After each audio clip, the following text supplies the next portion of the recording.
श्रेष्ठ ग्रंथ ज्ञानेश्वरी अध्याय पहिला ओवी क्रमांक 211 ते 220. मागच्या अध्यायामध्ये आपण बघितलं की कशा प्रकारे अर्जुन त्या मोहाला गुंफलेला आहे, स्वतःच्याच सैन्यासोबत युद्ध करायला नको म्हणत आहे.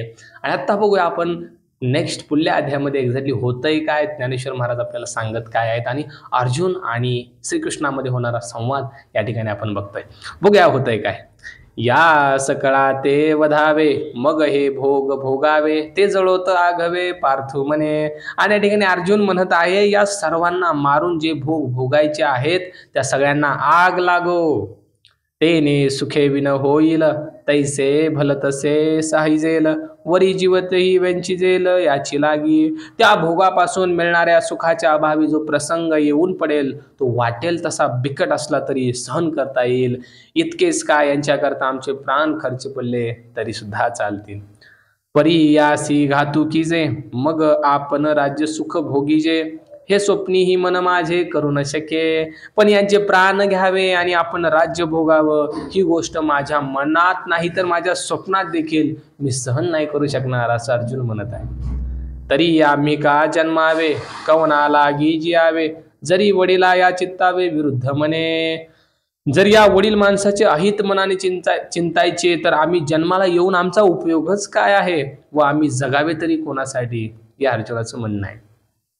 पुत्रा ते इच्छी कुळ तयाचे काही हेची फळ जे निर्दाळी जे केवळ गोत्रा फुले. कुळातील लोक पुत्राची इच्छा करतात, त्याचे काय हेच फल आहे की त्याने आपल्या आप्तेष्टांचा केवळ वधच करावा.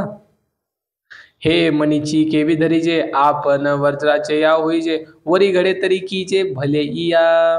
हे मी आपल्या कुळाचा नाश राज्य मिळवण्याकरता करीन असे आपण मनात तरी कसे आणावे. वज्रासारखे कठोर शब्द आपण कसे उच्चारावे. उलट पक्षी झाल्यास आपण त्यांचे हितच करावे. आम्ही जे जे जोडावे ते समस्तीही भोगावे हे जीवतही उपकारावे काजी यांच्या.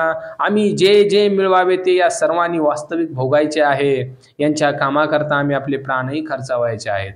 आम्ही दिगंतीचे भूपाळ विभांडोनी सकळ मग संतोष विजय कुळ आपुलेचे. आम्ही देशोदेशीचे सर्व राजे युद्धात जिंकून जे आपले कुळ आहे ते तोषवावे.